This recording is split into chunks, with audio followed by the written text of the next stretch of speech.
우여곡절 끝에 부정청탁과 금품 수수를 금지하는 이른바 김영란법이 오늘부터 본격 시행에 들어갔습니다. 청탁이나 접대 등 관행이라는 명목으로 묵인돼 왔던 우리 사회의 부정부패를 없애자는 것이 목적인데요. 적용 대상은 국회와 행정공공기관, 언론사, 학교 등 4만 900여 개 기관으로 임직원과 배우자까지 포함하면 400만 명에 달하고 이들과 접촉하는 사람들도 모두 적용 대상이어서 사실상 전 국민에 해당됩니다.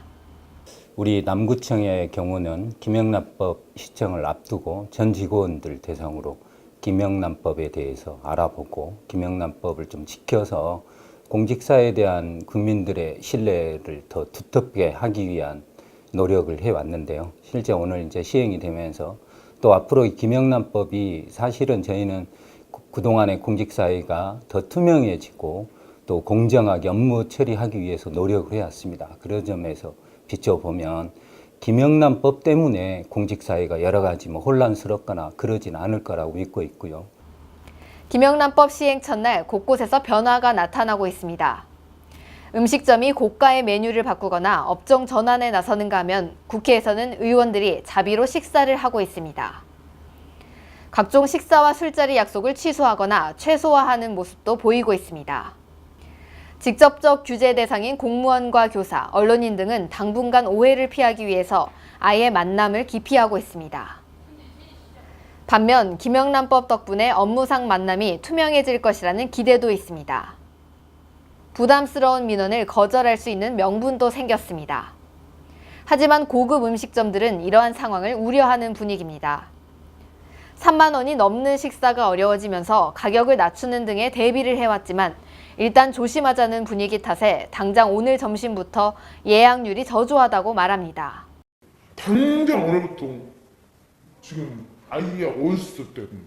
나 한참만 이렇게 갇히면 상관이 없는데 나가 아니라 직원들 10명이 있다 하면 우리 식구들 10명인데 그 밑에 이 가족들이 다 있을 거 아니에요. 근데 그래서 1, 2년 여기서 있는 사람들도 아니고 벌어서 먹고 사는데 문을 당장 그 사람들 생계는 누가 책임지냐 그거지.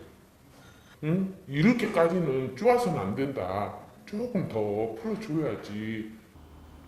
일상생활에서 김영란법에 적용받는 사례는 생각보다 많은 것으로 보입니다. 특히 학부모와 교사처럼 직무 관련성이 높다고 판단되는 경우 커피 한 잔도 곧바로 형사처분 대상이 될 수 있습니다. 자녀 성적을 담당하는 교사는 직무 관련성이 높기 때문에 아무리 적은 금품이라도 주고받을 수 없습니다. 김영란법이 자리를 잡기까지 혼선에 대한 우려도 적지 않습니다. 대상과 사례가 워낙 광범위하다 보니 직무 관련성 등 규정 해석을 놓고 논란의 소지가 많기 때문입니다.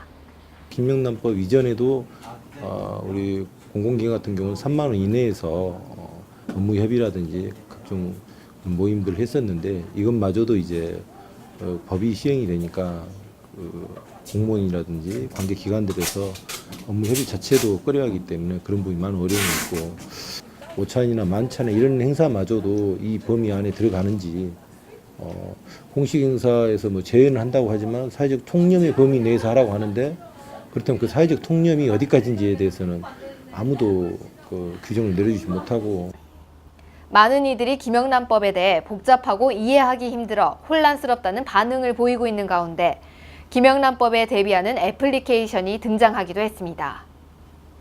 한편 27일 대검찰청은 신고된 사건을 우선 처리하되 무분별한 신고는 수사를 자제하겠다는 수사 원칙을 발표했습니다.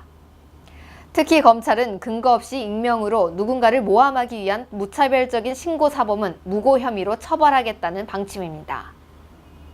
김영란법 시대가 열리면서 우리 사회에 깊이 뿌리내린 부정부패를 뿌리 뽑을 수 있을지 관심이 집중되고 있습니다. 남도일보 정유진 기자입니다.